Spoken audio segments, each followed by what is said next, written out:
A continuación, a primera hora.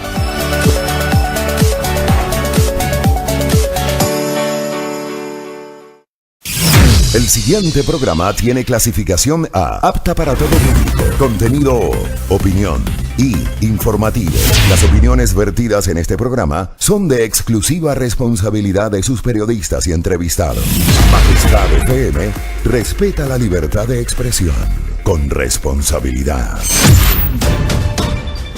Majestad FM presenta a primera hora un recorrido informativo por los hechos más importantes del Ecuador y el mundo. Majestad FM presenta a primera hora un recorrido informativo por los hechos más importantes del Ecuador y el mundo. Y la opinión fresca, diversa y plural. Al aire, los contertulios Fabricio Vela y Alexis Moncayo. Bienvenidos.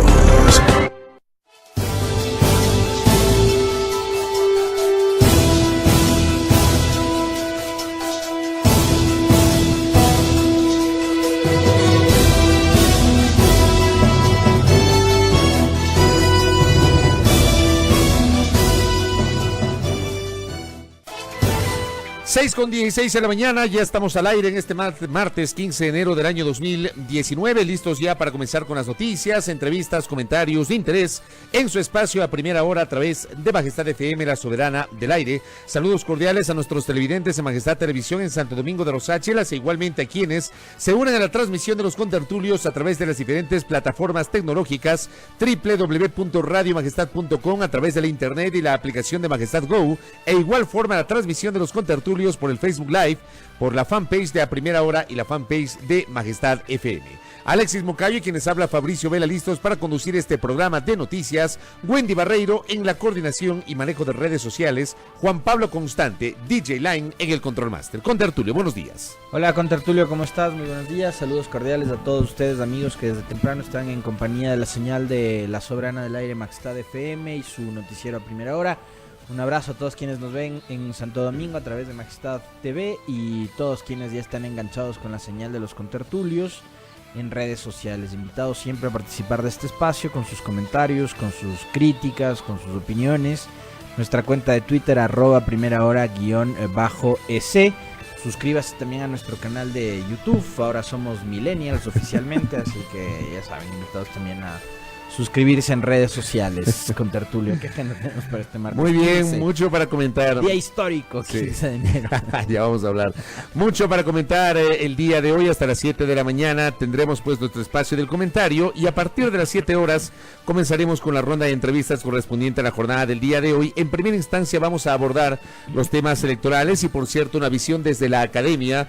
La catedrática universitaria, antropóloga, investigadora de la Facultad Latinoamericana de Ciencias Sociales, Patricia Hidalgo, quien además es directora de la Escuela de Comunicación de la UID, hablará con nosotros justamente sobre este proceso electoral 2019. Y David Segovia, gerente regional de la Corporación Financiera Nacional, estará con nosotros. Hablaremos sobre la situación económica del país, pero sobre todo, qué aspirar, qué esperar en este 2019 de la banca pública. Un 2019 que se advierte complejo en materia económica. Veamos qué nos dice el funcionario, el gerente regional de la CFN al respecto. 6:18 en la mañana, comenzamos de inmediato con los titulares.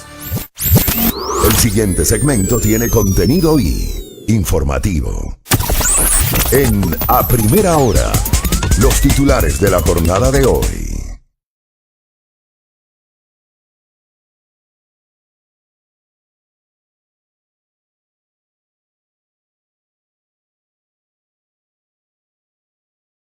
De la mañana con 18 minutos, atención, gobierno recupera 13.5 millones de dólares de la empresa Telconet.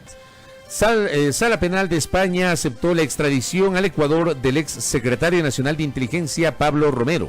Rafael Correa es denunciado por malos manejos de los recursos en el Instituto Ecuatoriano de Seguridad Social. Carlos Pareja Llanuselli se une al programa de protección de víctimas y testigos. Gobierno tiene en la mira concesionar la administración de CNT. Y a propósito del tema Telconet, hubo reacción del abogado de Jorge Glass. Asegura que la carta de Tomislav Topic confirma la inocencia del ex segundo mandatario. 6:19 en A Primera Hora.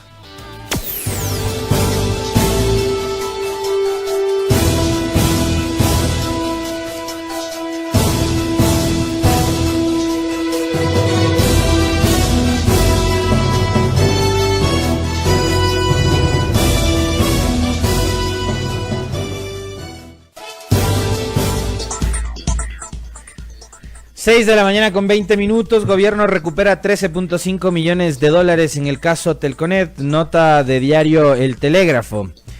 Autoridades del gobierno recuperan 13.5 millones de dólares cuyo origen es por actos de corrupción. Se trata de pagos de Odebrecht a la empresa Glory International, en donde están involucrados Ricardo Rivera, tío del ex vicepresidente Jorge Glass, y Tomislav Topic. Así se dio a conocer este lunes 14 de enero en una rueda de prensa celebrada en la sede de la Presidencia de la República, en la que intervinieron el subsecretario general de Acción Política Iván Granda y la directora de la Unidad de Análisis Financiero UAFE, Diana Salazar, acompañados por Juan Sebastián Roldán, secretario particular de la Presidencia. Tomislav Topic se compromete a efectuar varios pagos para devolver ese dinero. Se trata de empresas offshore domiciliadas en Hong Kong y que están vinculadas también con Telconet.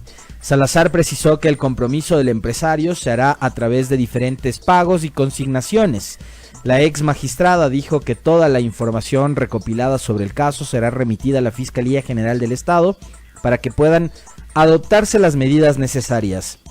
El dinero irá a las cuentas del Tesoro Nacional y el presidente Lenín Moreno establecerá para qué se destinará ese dinero. En las próximas horas el jefe de Estado hará el anuncio. El subsecretario de Acción Política Iván Granda señala que aparentemente el parentesco de Ricardo Rivera, tío del ex vicepresidente Jorge Glass, fue fundamental en este aparente acto de corrupción.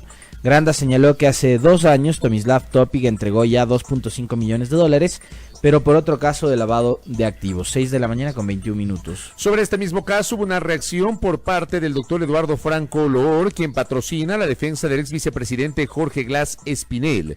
Al respecto, Eduardo Franco, procurador judicial de Glass, asegura que la carta remitida por Tomislav Topic confirma la inocencia de su defendido.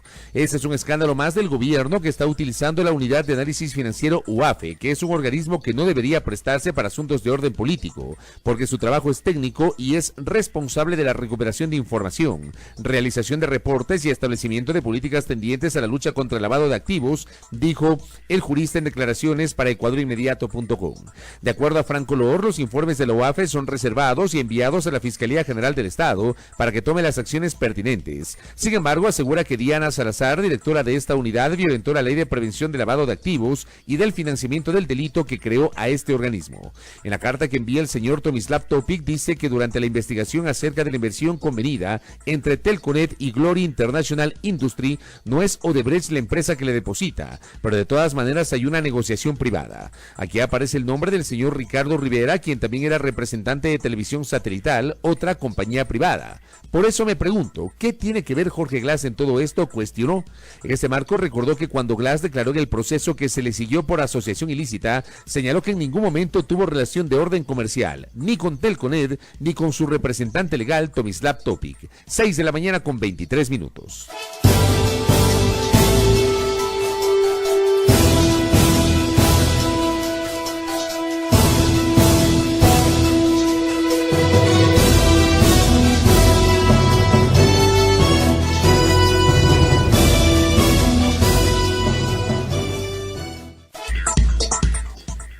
Seis de la mañana con 23 minutos, Sala Penal de España aceptó la extradición a Ecuador de Pablo Romero, nota de diario El Comercio.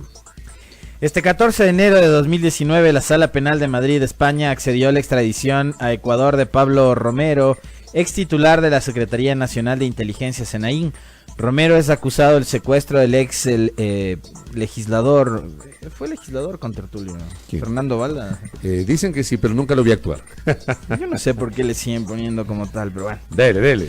Romero es acusado del secuestro de Fernando Balda, ocurrido en Colombia en 2012. En este caso también está procesado Rafael Correa, expresidente de la República, y 2 exagentes. Las autoridades judiciales españolas accedieron a la solicitud del Estado de que Romero sea juzgado en territorio ecuatoriano. Esta decisión se tomó en una audiencia que se hizo el 9 de enero de 2019 en la sala número 3 de lo penal de la Audiencia Nacional de España. Allí la Procuraduría General del Estado incorporó nuevas pruebas para que se pueda realizar el proceso de extradición. Los abogados del Estado demostraron que se cumplen con todos los requisitos del tratado de extradición suscrito entre España y Ecuador, además de la ley de extradición pasiva española. 6 de la mañana con 24 minutos. Diario El Universo dice que Rafael Correa es denunciado por supuestos malos manejos de los recursos del IES. Henry Llanes, en condición de afiliado, presentó la mañana de ayer una denuncia en la Fiscalía del Estado contra el expresidente Rafael Correa y otros ex servidores públicos del gobierno anterior por un supuesto mal manejo de los recursos del Instituto Ecuatoriano de Seguridad Social. El denunciante sostiene que durante los años 2008 y 2017 el IES tuvo una afectación que sobrepasaría los 15.000 millones de dólares. En su denuncia, Llanes pide a la Fiscalía que defina qué delitos se cometieron en la administración del seguro durante el gobierno de Correa, entre ellos la violación al artículo 372 de la Constitución que prohíbe a toda institución del Estado intervenir en el manejo de fondos y reservas del IES. Representantes de agrupaciones de afiliados y jubilados sostienen que las reformas impulsadas por Correa causaron un daño material al Seguro Social al bajarle las reservas, el ahorro, es decir, según ellos, puso en riesgo la sostenibilidad de las prestaciones sociales en el Ecuador. 6 de la mañana con 25 minutos.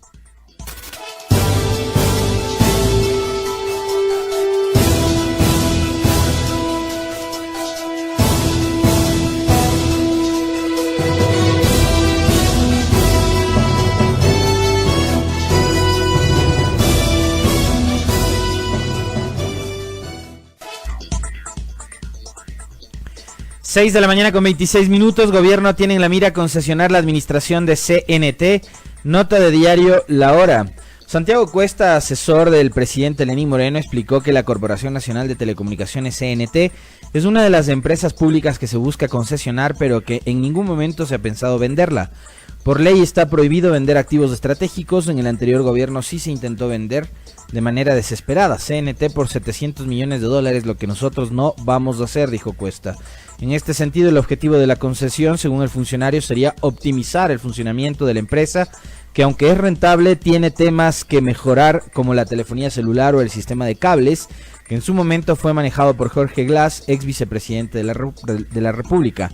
Recalcó que las únicas empresas públicas con balances confiables son la Corporación Financiera Nacional y el Banco del Pacífico. La instrucción del presidente es que todo aquello que pueda ser concesionado y sea negocio para el Estado se debe hacer de manera eficiente y transparente. Sin embargo, señaló que un mecanismo de este tipo tiene sentido cuando la empresa pública no es rentable, por lo que para evitar más pérdidas o la toma de decisiones complejas como despidos, se pasa la responsabilidad a un tercero. Esto no ocurre con CNT, una de las empresas más rentables del Estado, cuya utilidad en 2018 superó los $200 millones. Al final se tiene que analizar la evidencia de aquello que se quiere concesionar y si realmente es bueno o malo para la economía y las arcas públicas, agregó. 6 de la mañana con 27 minutos. Vamos a finalizar este bloque de lectura de noticias nacionales con una nota que publica Diario Expreso. Pareja Yanuseli se une al programa de protección para víctimas y testigos.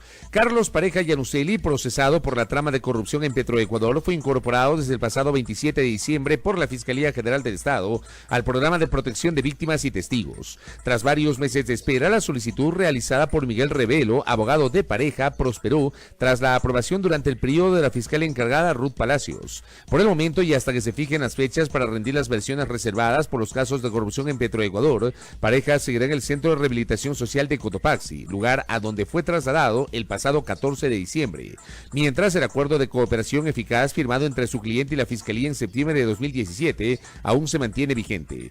El pasado 30 de octubre, el exfuncionario de la petrolera fue sentenciado a 10 años de prisión, una multa de 40 salarios básicos unificados y la recuperación o reparación al Estado que supera los $3 millones. Otras condenas en su contra relacionadas con Petroecuador son las de cohecho por 5 años, asociación ilícita por 6 y enriquecimiento ilícito por 10 años. 6 de la mañana con 28 minutos en la primera hora.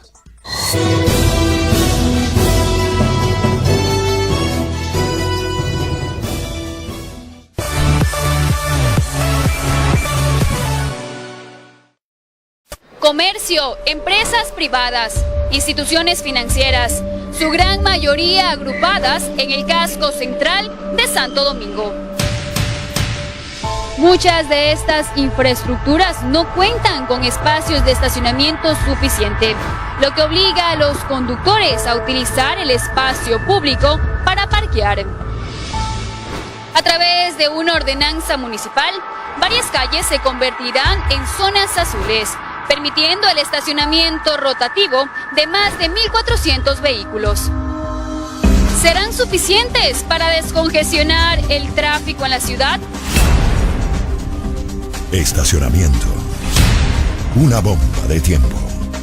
Hoy, en la segunda y tercera emisión de El Informativo, por Majestad Televisión.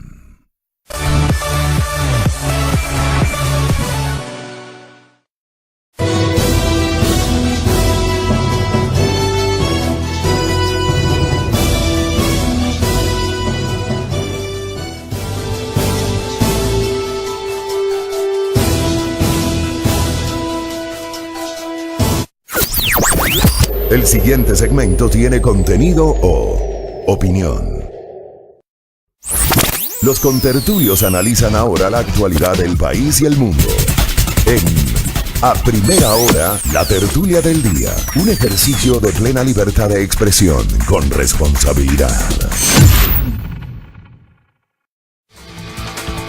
6 de la mañana con 30 minutos, gracias por la sintonía. Esto es A Primera Hora a través de Majestad FM, la soberana del aire. Un abrazo, un saludo para quienes ya se unen a la sintonía de los contertulios a través de las diferentes alternativas que les ofrece nuestra estación para escucharnos. Obviamente nuestra señal abierta con la cual llegamos a Pichincha, Manabí, Esmeraldas, nuestras plataformas tecnológicas www.radiomajestad.com a través del internet, la aplicación de Majestad Go que ustedes pueden descargarla a través de sus dispositivos celulares. Ahora sí, un sonido espectacular pues en la internet, y también la transmisión en el Facebook Live por la fanpage de A Primera Hora y también la fanpage de Majestad FM. Así que muchas gracias por esa sintonía y también por el saludo que ya nos empiezan a enviar los amigos oyentes que se han unido a la señal de Majestad FM. Oiga, rápidamente con tertulio, ayer por falta de tiempo se nos pasó, pero permítame enviar un saludo, atrasado pero saludo al fin. ¿Con cuánto tiempo, digamos, antes y después se celebran los cumpleaños? No sé. Hay gente que celebra toda la semana. O todo el mes. Hay gente que celebra. Bueno, sí. Ayer ha sido el cumpleaños, el onomástico de doña Elvia Flores, la señora madre de nuestro querido amigo, y ha sido oyente de los contertulios, don Ricardo Javier Bravo Flores, reportero de la televisión legislativa. Así que a doña Elvia le enviamos un abrazo a la distancia, nuestro sincero deseo de que haya disfrutado el día de ayer y bueno, que le homenajeen toda la semana doña Elvia, que ha cumplido años. Igualmente para Ricardo, que le consienta a su mamacita en el cumpleaños. Los santos de pueblo, 15 días claro, antes y 15 días después. Haga de cuenta que es santa de pueblo. Haga de cuenta que es San Miguel Arcángel. Ahí en mi pueblo, ahí celebran todo el mes de septiembre las fiestas. Así que a doña Elvia. Igualmente, permítame enviar un saludo. Hoy sí es en cambio el cumpleaños de un querido amigo que es cuasi activo del Parlamento ecuatoriano, don Rommel Jarrín, del área de protocolo, que siempre escucha la señal nuestra, la señal a Romelito, de los contertulios. Gran amigo de los contertulios. Ex alto dirigente de Asocel, así que le mandamos un abrazo. Uno de los mentalizadores, organizadores del campeonato ahí interno de la Asamblea. Lo de alto dirigente es por el puesto que ocupó. Por el puesto que ocupó, allá, no por su estatura. No, ni fregando. No. Así que un abrazo. Feliz cumpleaños de Romelito. Muy bien. Por acá también nos habían escrito. Ahí está, para los que nos preguntaban por qué solo notas de corrupción. No. También hablamos de los cumpleaños. Hablamos de cosas de buenas noticias, gente que está celebrando su cumpleaños. Acá también un amigo oyente nos dice: contertulios, favor invitar a Lorena Naranjo de la Dinardá para tratar sobre el anteproyecto de ley de protección de datos. Lo vamos a hacer, ya nos pidieron la entrevista, vamos a cuadrar un espacio justamente con la mencionada funcionaria para hablar sobre la ley de protección de datos. Me pareció un tema muy interesante con base en la información que habíamos recibido previamente. Ahora que las empresas y en especial los bancos hacen con nuestros datos lo que les da la gana. Sí. Está oportuno, ¿no? Oiga, José Luis Coyaguazo nos escribe desde Londres, Inglaterra. Saludos cordiales para quienes nos escuchan en otras latitudes, particularmente allá en Inglaterra, en Londres. Nos escriben justamente y están escuchando nuestra señal, así que un abrazo a la distancia y gracias por amplificar la señal de Majestad FM. Bien que José Luis esté pendiente de lo que ocurre en nuestro país. Sí. Cuando da en Londres también está en juego el futuro del Brexit. Sí. Oye, con tertulio, bueno, te decía día histórico, medio en serio y medio en broma, porque 15 de enero. Hoy es 15 de enero, ¿no? Son 12 años de la asunción al poder de Rafael Correa, aquel 15 de enero de 2007. Recordando que para aquel tiempo los presidentes se posesionaban el 15 de enero. A partir de la constitución de Sangolquí, que estableció esta cosa medio extraña, ¿no? Yo recuerdo y seguí el debate, mucho del debate constituyente de Sangolquí. Antes de la constituyente de Sangolquí, los presidentes se posesionaban el 10 de agosto. De hecho, Maguad se posesionó el 10 de agosto de 1998, pero a partir del año 99 se comenzó a aplicar esta política de que los periodos presidenciales y el año fiscal comenzaban a partir del 15 de enero, y miren ustedes cómo Lucio Gutiérrez se posesionó un 15 de enero y Rafael Correa se posesionó un 15 de enero, hasta que la constituyente de Sangolquí retornó, digamos, a considerar una fecha emblemática, y en este caso es el 24 de mayo. Pero claro, el 15 de enero tuvo esta particularidad, y tú bien que lo recuerdas, hace 12 años el inicio de un proceso que para algunos fue emblemático, para otros fue un proceso muy complejo, y creo yo, digamos, para matizar un poquito las cosas, tú tienes evidentemente una sociedad, creo yo, partida en dos: aquellos que defienden a ultranza lo que consideran los logros o los cambios de estos 12 años, y aquellos que en cambio están convencidos y aseguran que en estos 12 años Ecuador retrocedió en derechos, en garantías, en libertades, en estabilidad económica, etcétera, y que incluso uno de los signos que para ese sector de la opinión pública de la sociedad dejó marcado en el país el denominado correísmo es el tema de la corrupción. ¿Tú cómo catalogarías la década? Yo, por ejemplo, yo sí divido algunos momentos. Yo creo que hay que hacer, por ejemplo, una valoración de ese primer año, el 2007. Tú no generalizas. O sea, no, yo no soy. Lamentablemente hay gente que no lo entiende. No vas a usar un término general como para referirte a todo, sino que vas matizando episodios. Nunca. Uno tiene que hacer una valoración así, al menos yo pienso que tú no puedes hacer una valoración general de lo que te dejaron, de lo que te dejó esa década del correísmo en el poder. Claro, porque digo, tienes que matizarla, políticamente fue una época de mucha estabilidad, a pesar de lo ocurrido el 30 de septiembre del 2010. Pero fue, digamos, una década que en lo político te dio estabilidad. Porque antes tuviste décadas en las que primó precisamente el desgobierno, la inestabilidad. A partir del año 97. La pugna de poderes. Y después empezaste a vivir otro momento, ¿no? Pero yo, por ejemplo, digamos, dentro de la necesidad de matizar las cosas, yo sí hago una diferenciación, digamos. Llego al año 2007 y me encuentro con un momento en el cual el país elige a Correa, o permite o viabiliza que Correa asuma el poder ese 15 de enero, en función de que estaba cansado de el país, el país político, el país social, el país ciudadano, estaba cansado de la inestabilidad política, económica, social.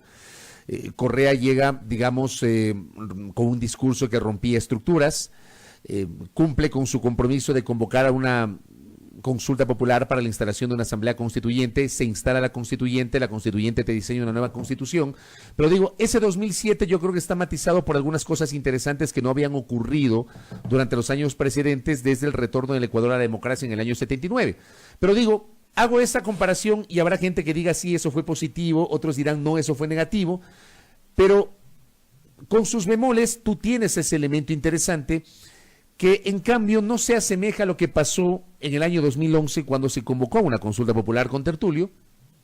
3 años después, una consulta popular, 4 años después en realidad, una consulta popular a través de la cual, en boca del propio presidente de la República de ese entonces, se le metió la mano a la justicia, que yo creo que es una de las declaraciones más desafortunadas que pronunció Correa en su momento. Hay que el meterle las manos a la justicia. A revisar cuál fue el origen de esa consulta y también cómo terminó, de alguna forma,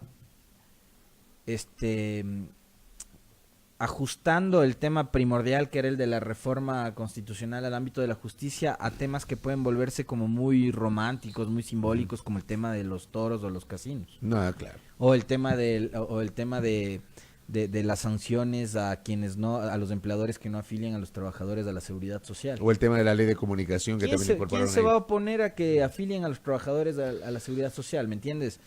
En ese momento, además, también vinculaba yo el tema de los toros, que es más o menos parecido a lo que ocurrió en la consulta esta del 4 de febrero, del año pasado, cuando tú atas temas fundamentales como desmontar las enmiendas que tenían que ver con la reelección, el tema del Consejo de Participación Ciudadana, a, por ejemplo... que sean imprescriptibles los delitos contra los niños y adolescentes. Contra menores de edad, exacto. Entonces... Son las preguntas de enganche. Así es.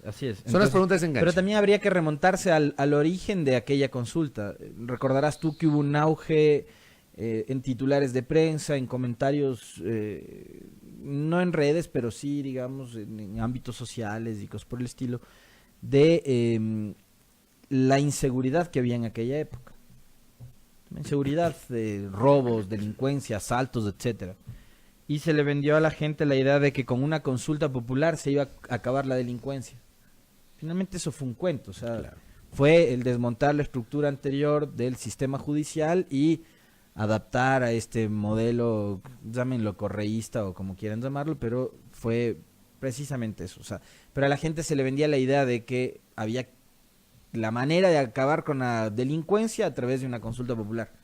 Es como decir que se acabó la corrupción por la consulta popular del 4 de febrero. Sí, no, señores, de acuerdo. Esos son problemas muy estructurales que necesitan de política pública. Eso no se resuelve en una consulta popular. Es como que mañana llamemos a consulta popular para que se acabe el invierno en Quito.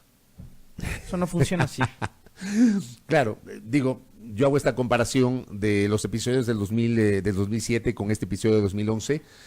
Voy al año 2008 cuando el gobierno y su proceso ganan el referéndum ratificatorio de la Constitución que actualmente nos rige, pero nos dijeron que iba a ser una Constitución para 300 años.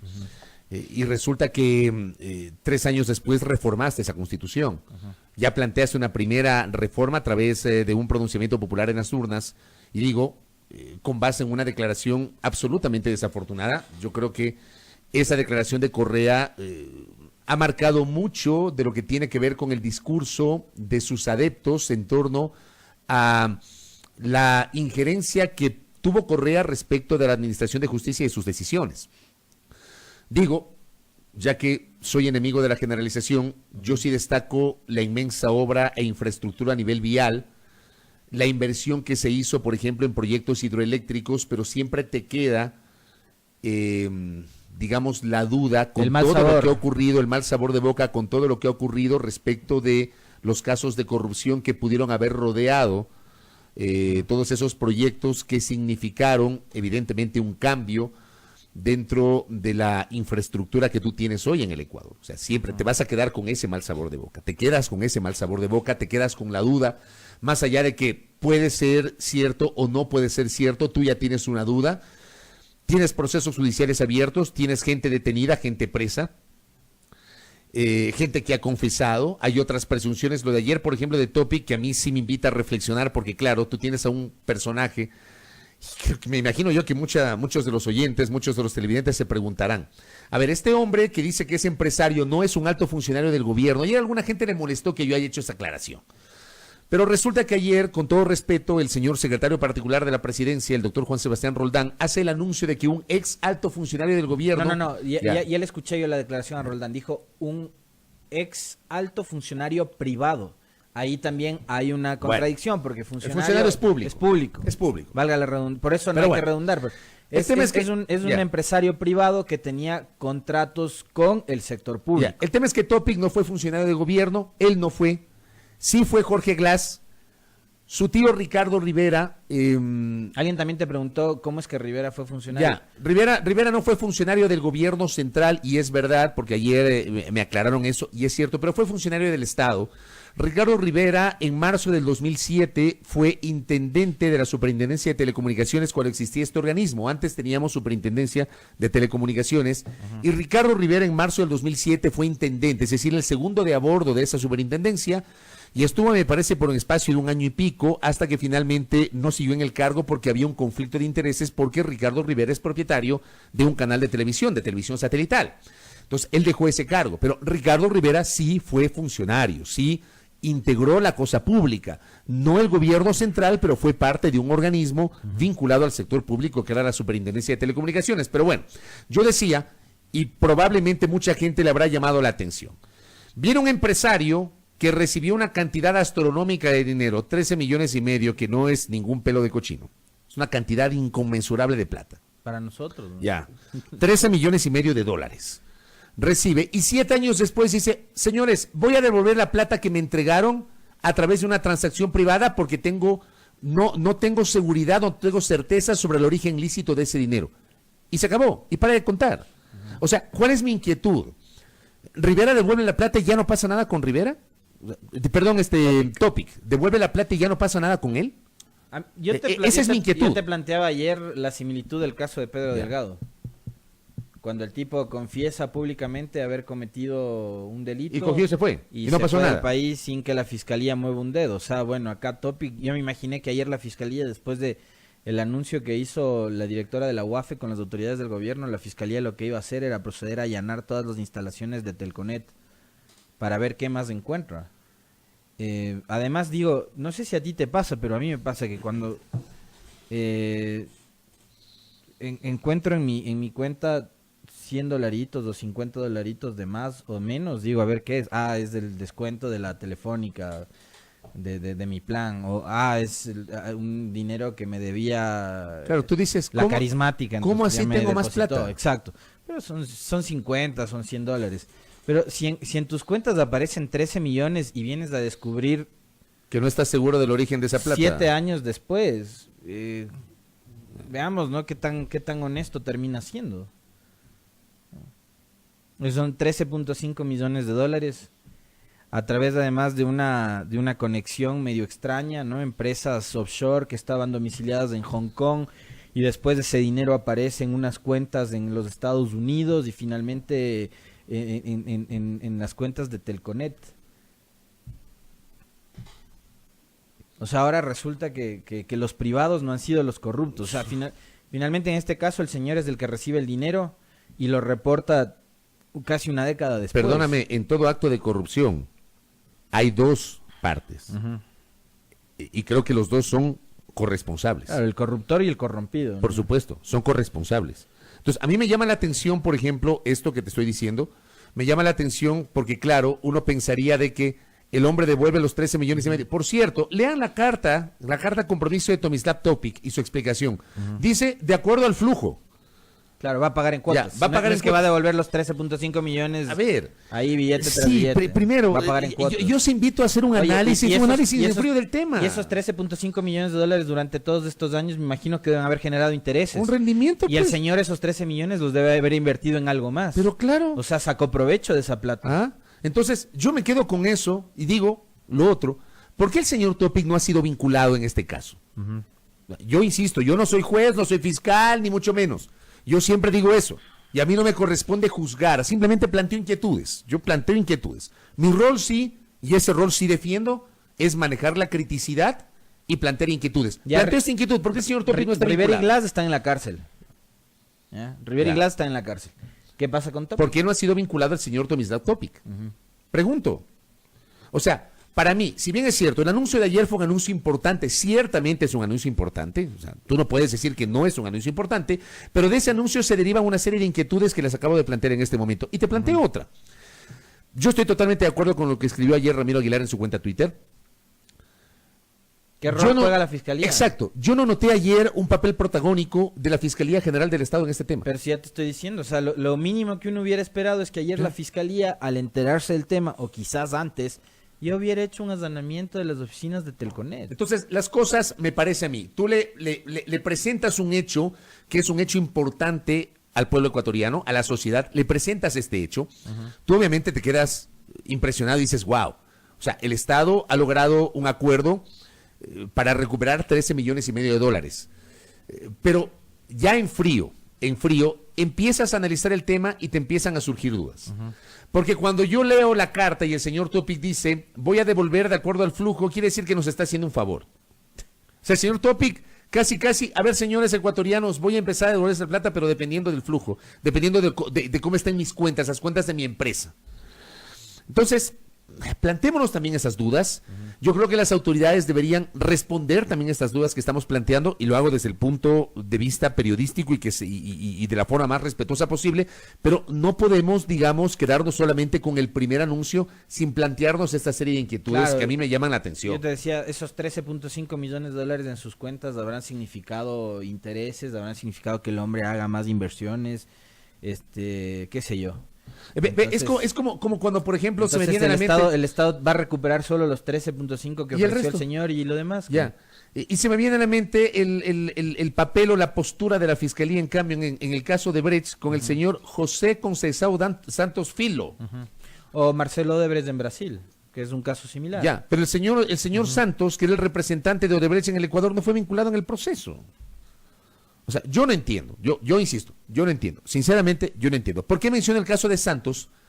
Varios penalistas, en el momento que la Fiscalía en ese tiempo, liderada por Carlos Vaca Manchén, decidió vincular al entonces vicepresidente de la República, Jorge Glass, al empresario Ricardo Rivera y a otros, dentro de la trama de Odebrecht, decidió excluir al señor Santos Filho con una serie de argumentos que no fueron compartidos por distinguidos juristas en materia penal. Se me viene a la mente ese caso, y yo sí planteo esto públicamente, sobre todo a los que conocen y son especialistas en materia penal. ¿Qué pasa con el tema de Topic? Devuelve los 13 millones y medio y para de contar. El hombre está exculpado, el hombre es declarado totalmente inocente. Ojo, yo no digo que Topic es culpable, porque además no es mi rol decir que Topic es culpable o inocente. Pero sí planteo estas inquietudes y me extraña que se haga este anuncio, pero que no se precise si a Topic se lo va a vincular o no. Y lo que tú decías, se ha investigado las cuentas, se allanaron las oficinas, se buscó más información, no sé. A mí me quedan muchas dudas sobre porque estos valores es como que él está reconociendo que algún día se encontró con ese monto de dinero que no tenía claro de dónde provenían, y ahora resulta que era parte de la trama de corrupción de Odebrecht. Pero fueron los únicos, el único monto que recibió la empresa de Topic a través de esta triangulación con offshores en Hong Kong y en los Estados Unidos, o hay más dinero que se podría recuperar. Claro. Ya te quedas con esas inquietudes. Pero bueno, ese es en un tema, digamos, que ayer fue noticia, que generó mucha atención por parte de la opinión pública. Con eso abrieron todos los noticieros y titularon los periódicos. Y otra cosa también, ¿no? Hay funcionarios del gobierno que han venido reiteradamente repitiendo que se necesita de una ley anticorrupción para recuperar el dinero. Bueno, con lo de ayer demuestran que no es tan necesario, ¿no? Sí, que se puede hacer. Y que hay otras herramientas que facilitan la recuperación de los dineros. Pero lo que sí se necesita es un poco más de agilidad, ¿no? Pero, a ver, también ahí me pongo a pensar en una cosa. O sea, aquí hay lo que se entiende es que hay un compromiso, un acuerdo entre el Estado ecuatoriano y un empresario. Pero me llama la atención que ese acuerdo se lo haya hecho por fuera de, digamos, la vía judicial o por fuera de un procesamiento judicial. O sea, sí me llama la atención eso, porque me quedo con eso. Probablemente habrá un segmento de la gente que dirá, bueno, lo que importa es que se recupera la plata. Y tal vez es cierto. Recuperas 13 millones y medio, pero yo sí tengo esta serie de dudas. Que probablemente a alguna gente le caerá mal lo que estoy diciendo. Pero es lo que yo pienso. Oye, y hablando del tema de corrupción, tú hablabas de que no se necesita una ley. No necesariamente, pues hoy en la tarde será el primer debate de la ley que envió el Ejecutivo a la Asamblea Nacional. La ley anticorrupción y de protección del denunciante. Que pasó tal cual de la comisión, pasa tal cual al pleno. Sí, no hubo cambios, ¿no? No hubo modificaciones, no hubo cambios. Este fue un asunto que lo resolvió la semana pasada la Comisión de Justicia, dadas las, de alguna manera, presiones, ¿no?, mediáticas, insistentemente. Por eso te decía yo, funcionarios como Iván Granda, por ejemplo, o Juan Sebastián Roldán han sido muy críticos de la falta de celeridad que según ellos ha tenido la Comisión de Justicia, pero digamos también olvidando que semanas antes, o ese mismo mes, en el mes de septiembre, el gobierno vetó totalmente la ley anticorrupción que fue aprobada por unanimidad en la Asamblea Nacional. Entonces, veamos qué es lo que ocurre con el tratamiento de esta norma que va a ser modificada en el Pleno de la Asamblea Nacional. Claro, en el curso del primer debate. Recordar además que en primer debate no se aprueba nada, sino que se discute y se recepta observaciones. Que es una ley anticorrupción y de protección del denunciante. O sea, se establecen algún tipo de prerrogativas que tendrían funcionarios o ciudadanos que, conocedores de un acto de corrupción, van y lo denuncian, ¿no? Entonces, se propone, por ejemplo, una retribución económica, que si tú denuncias un perjuicio al Estado por X cantidad de miles de dólares, te beneficies de un porcentaje de lo que el Estado pueda recuperar de ese acto ilícito o de corrupción. Me parece que ese es un tema interesante que se ha incorporado dentro de esta reforma legal. Pero antes de ese primer debate, hoy ¿te parece a ti? A mí no me parece tan así. ¿No te parece tan interesante? A mí me parece que debería ser un deber moral, ético y cívico denunciar un acto de corrupción sin esperar nada a cambio, más que solo protección. Conceptualmente estoy de acuerdo contigo, más que pero solo protección. Pero o sea, que tenga seguridad, que no venga el corrupto, el que delinquió a pretender amenazarte o violentar. Yo te digo que conceptualmente estoy de acuerdo con tu visión, conceptualmente, pero en la práctica no funciona así porque de lo contrario no existirían las recompensas. Ya, o sea, tú sabes que para determinadas cosas se ponen recompensas. Quien te dé información por tal cosa recibirá una recompensa de tal cosa.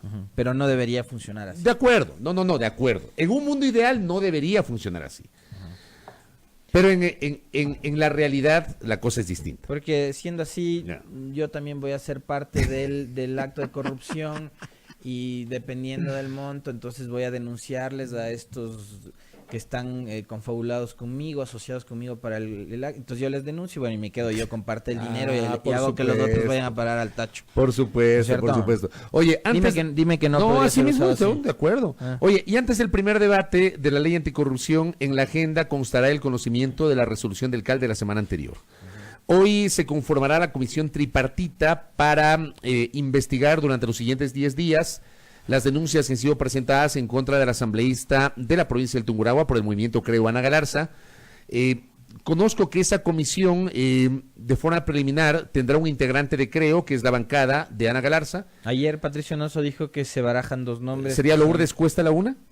Y Roberto Gómez del otro. Ya, Roberto Gómez Alcíbar, correcto. Y la semana pasada Luis Pachala mencionó al jefe de bancada, que es Homero Castañer. Entonces tienes tres nombres en Creo. Tres posibilidades. Yo creo que se van a decantar por Lourdes Cuesta. Sí, yo también creo. Es abogada. Sí, yo también creo. Es uno de los perfiles más frescos que tiene la bancada de Creo.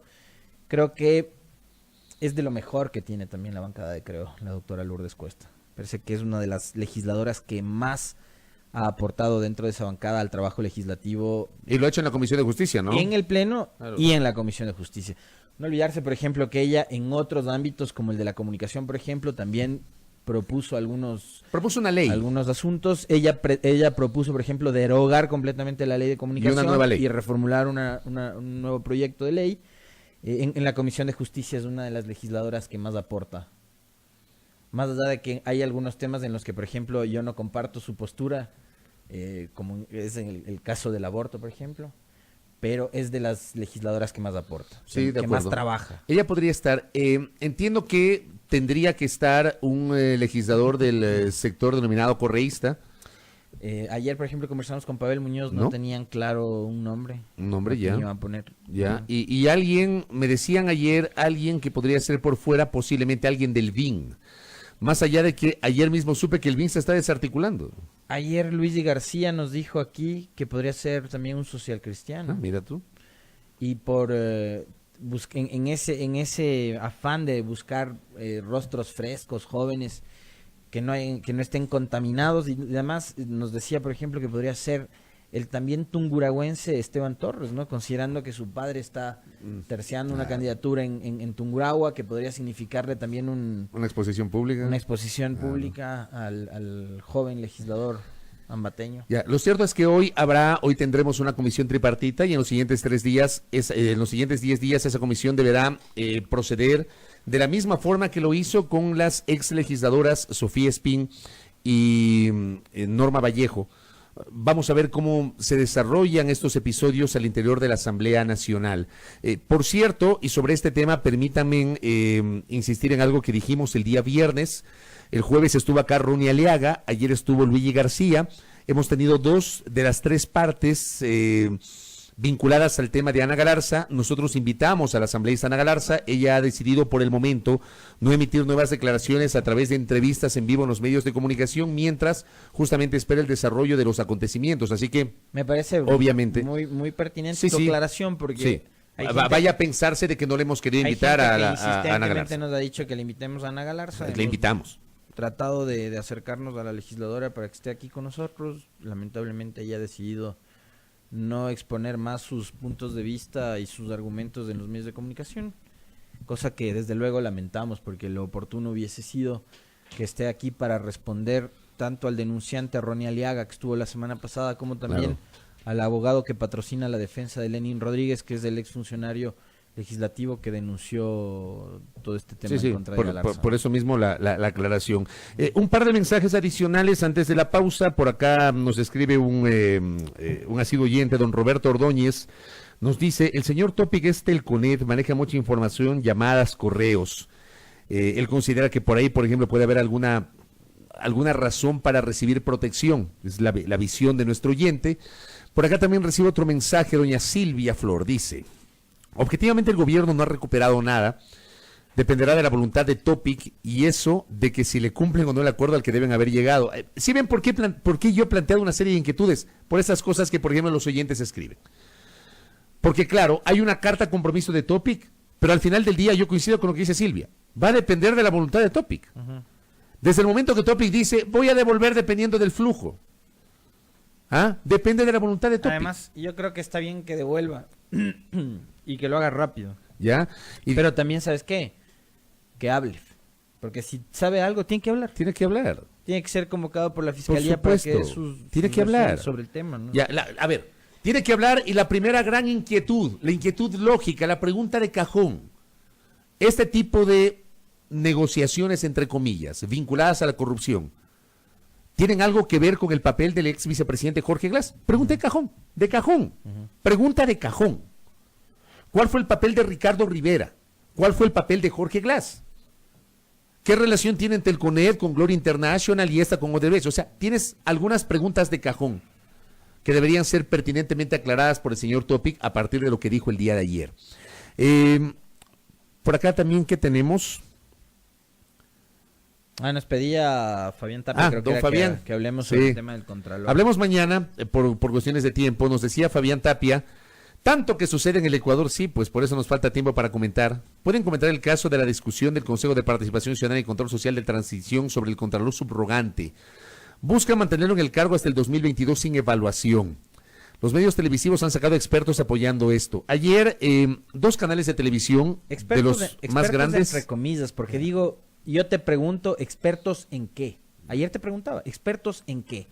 Si este Consejo de Participación Ciudadana decidió, por ejemplo, dar de baja a la Corte Constitucional, que no fue un organismo elegido por el Consejo, que era lo que le permitía el mandato del 4 de febrero al actual transitorio, y decidieron dar de baja la Corte Constitucional. Entonces yo me pregunto, ¿expertos en qué?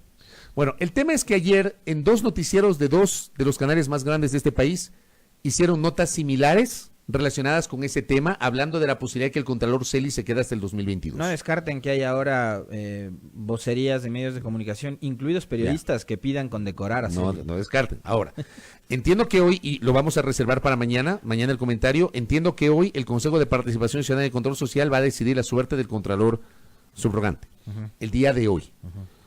Si a mí me preguntan hoy, yo creo que lo más sano es que durante los 6 meses que tuvo el Consejo de Participación Ciudadana y Control Social, que ya pasó ese plazo. Tenían que haberlo evaluado. Tenían que haberlo evaluado, así como lo hicieron con la Corte Constitucional, las superintendencias, el Consejo Nacional Electoral, el Tribunal Contencioso Electoral, etcétera. Tenían que haberlo evaluado, el Defensor Público, el Defensor del Pueblo, el Consejo de la Judicatura, tenían que haberlo evaluado, creo yo. Si a mí me preguntan, yo creo que eso debió haber ocurrido. En este momento ya no hay posibilidad jurídica de que el Consejo de Participación Ciudadana y Control Social evalúe al Contralor. No hay. porque ya pasó esos 6 meses consagrados en el anexo de la pregunta 3 de la consulta popular del domingo 4 de febrero. No hay posibilidad. Veamos cómo se maneja hoy el Consejo y mañana lo vamos a comentar a través de estos micrófonos, justamente esta inquietud que nos ha formulado el oyente. Me dice pues... Sobre este tema yo me quedo con 2 cosas, te digo. Una, la declaración de ayer, por ejemplo, del abogado Carlos Soria, quien patrocinaba la defensa de Javier Lemos. Él ayer, ¿qué nos dijo? Nos dijo que su defendido fue vinculado y fue a parar a la cárcel en el caso SECOM por un informe con indicios de responsabilidad penal de la Contraloría que no pasó por los filtros jurídicos de esa instancia. Ergo, la Contraloría no revisó los informes preliminares, no fueron revisados esos informes por un abogado técnicamente, y hoy la Contraloría podría ser, como lo dijo ayer el abogado Soria, contrademandada. Entonces, puede haber sacado 500 informes con indicios de responsabilidad penal la Contraloría. ¿Cuántos de esos pasaron un informe técnico jurídico? También para el análisis, ¿no? Primero. Y segundo, aquella declaración aquí del consejero Pablo Dávila, que no nos supo dar respuesta con respecto al tema del Contralor. El proceso del Sí, Contralor. sí, le preguntamos hace... Me quedo con esos 2 temas. Hace algunos meses, 2 o 3 meses que estuvo acá. Una precisión, gracias a Ronnie Rodríguez. La sesión del Consejo de Participación Ciudadana y Control Social está prevista para mañana, miércoles 16 de enero a las 10 de la mañana. Y el segundo punto del orden del día es la conformación. El primer punto. Conocimiento y aprobación del mandato para el concurso de méritos y oposición para la designación de la primera autoridad de la Contraloría General del Estado. El segundo, conformación de la Comisión Técnica Ciudadana que llevará el proceso de selección y designación de la primera autoridad de la Contraloría General del Estado. Hagan sus apuestas. Ya. Mañana. ¿Celi se queda o se va? Hagan sus apuestas. Ahí tienen ustedes. Y también el mismo Ronnie, gracias por el aporte, nos confirma, por ahora solamente estaría previsto que Lourdes Cuesta sea la delegada de Creo a la Comisión tripartita para investigar la conducta de la legisladora Ana Galarza. Va a ir un correísta y uno del BIN. Un poquito ayer lo que se señaló, que los socialcristianos no pondrían a nadie. Hoy habrá una sesión de bloque de la bancada morenista, en cambio, a las 8 de la mañana también para analizar el tema de la coyuntura. Vamos a la pausa, gracias por los aportes de interacción de los oyentes. Al retornar ya estaremos comenzando con las primeras entrevistas de esta jornada. 7 de la mañana, 5 minutos, en A Primera Hora a través de Majestad FM.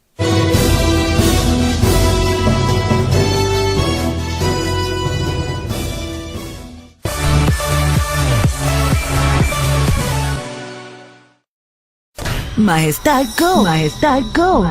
Llévanos contigo a todas partes. Llévanos contigo a todas partes. Con nuestra aplicación para teléfonos móviles, disponible hoy en Google Play y en la App Store de Apple. Nuestras emociones, todo el poder de la soberana del aire en tus manos. Contigo en todas partes. Majestad Go. Descárgala hoy. Majestad Go. Junto a ti. Todo el tiempo.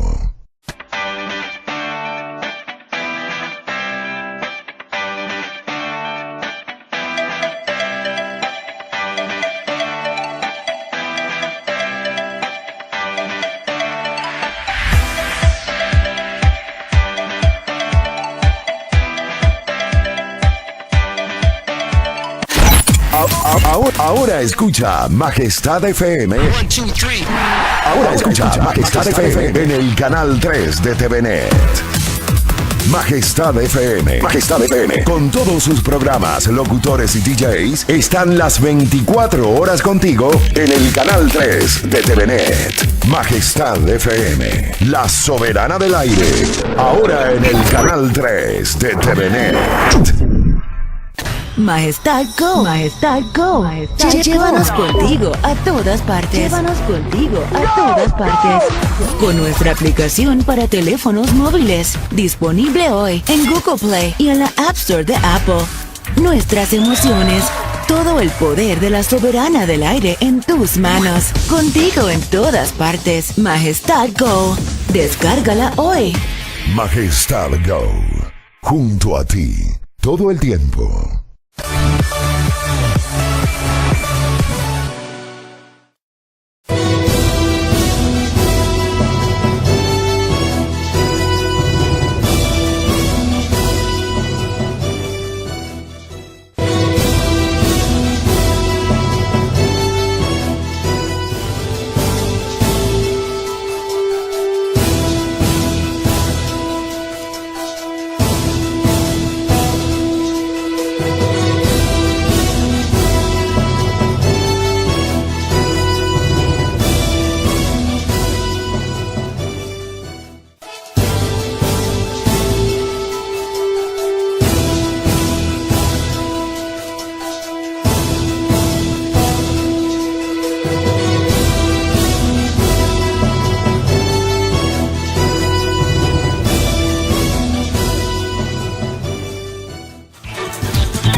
7 de la mañana con 8 minutos, gracias por la sintonía, gracias también por la interacción de los amables oyentes a través de nuestras cuentas de Twitter, también quienes siguen la transmisión de nuestro programa a través de la fanpage de A Primera Hora y la fanpage de Majestad FM, la transmisión del Facebook Live.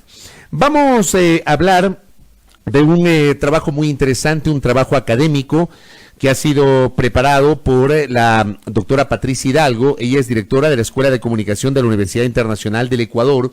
Visita nuestra mesa de trabajo para hablarnos sobre una investigación que ella ha preparado, que se denomina Claros y Oscuros de la Democracia Participativa, el caso de las asambleas de presupuesto participativo del Distrito Metropolitano de Quito 2010-2013. Me parece interesante hablar de este tema porque estamos a las puertas del proceso electoral del 24 de marzo, vamos a elegir un nuevo alcalde o alcaldesa del Distrito Metropolitano de Quito, vamos a integrar un nuevo Consejo Metropolitano y creo que son temas que deberían también ser debatidos por la sociedad de cara a reflexionar su voto para los comicios que se avecinan. Doctora, bienvenida, qué gusto, ¿cómo está usted? Muy buenos días. Buenos días, muchísimas gracias por este espacio, pues para poder socializar esta investigación que duró 5 años y que ahora está aquí frente a ustedes el fruto.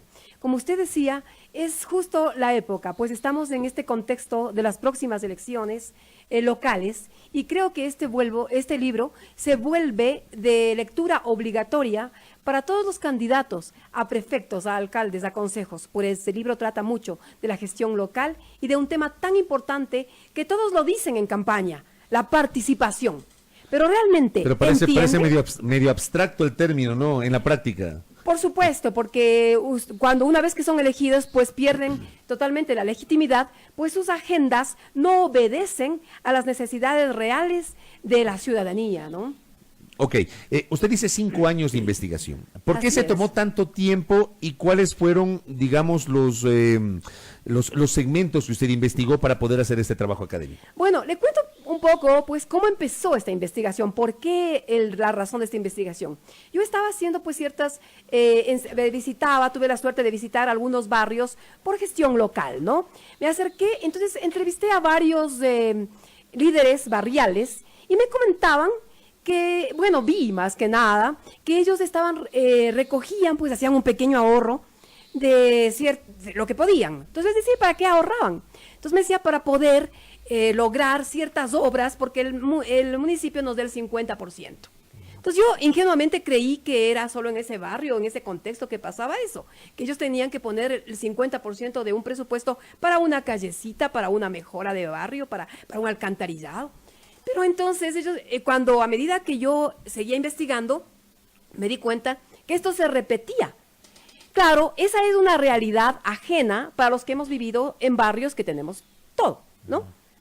Bueno, entonces en base a esto fue cuando dije, bueno, y aprendí también y vi también que existen estos mecanismos de participación llamados asambleas participativas en la que todos esos barrios la gente empezaba a prepararse, ¿no? Barrios de yo diría estrato urbano popular. Marginales, sí, un poquito segregados socioespacialmente, históricamente. ¿Y usted esa autogestión, doctora, sí la vincula o la relaciona con la participación ciudadana?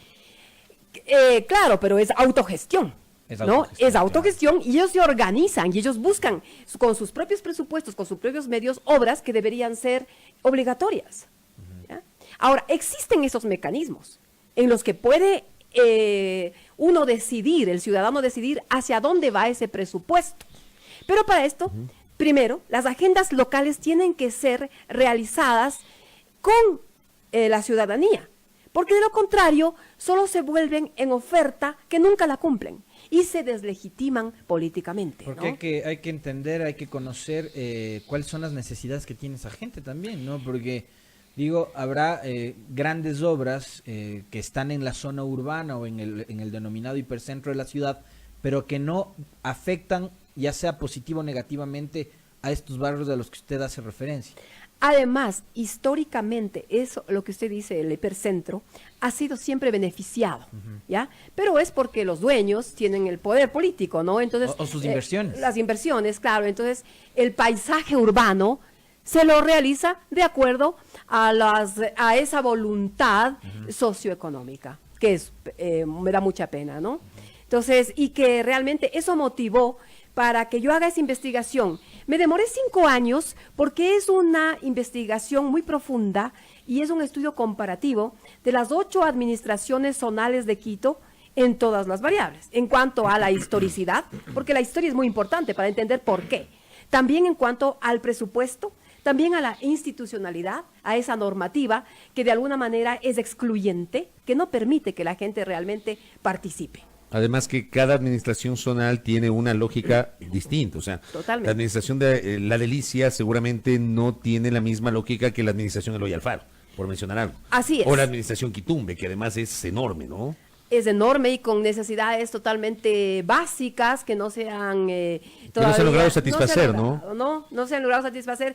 Entonces, el mecanismo, la normativa, tiene que venir de abajo hacia arriba. Las agendas locales tienen que hacerse de abajo hacia arriba. Solo así se legitiman políticamente todos los candidatos o todos ya las autoridades que hayan sido elegidas. Pero ¿cómo hacemos, por ejemplo, digo, esto que usted plantea es interesante, suena lógico, en un mundo ideal debería ser así, pero lo que tenemos es que en el curso de las campañas para renovar autoridades locales, tenemos, y por lo general así ha sido el manejo electoral, el manejo proselitista en el Ecuador, tenemos organizaciones políticas, candidatos que recorren los barrios y presentan sus ofertas de campaña. No necesariamente esas ofertas de campaña se sustentan en un diálogo previo con la comunidad, sino más bien en un trabajo de sus equipos con el candidato. Es decir, lo hacen distanciados de el diálogo con la comunidad. Porque lo hacen en campaña. Sí, pero lo hacen en campaña. Porque no están permanentemente recorriendo, conversando, visitando. Y ahí es cuando te pones a pensar, ¿qué candidato? Los candidatos, para no particularizar, ¿tienen un proyecto de ciudad? En realidad hay un proyecto de ciudad. Yo no concibo un proyecto de ciudad sin la participación de los ciudadanos. Por eso coincido con su visión, que me parece en un mundo ideal es lo lógico, pero creo que en la práctica dista mucho, doctora. Así es, totalmente de acuerdo. Es más, o sea, el espíritu de la democracia es la participación. Es el otro nivel de democracia, ¿no? O sea, realmente sin participación no hay democracia.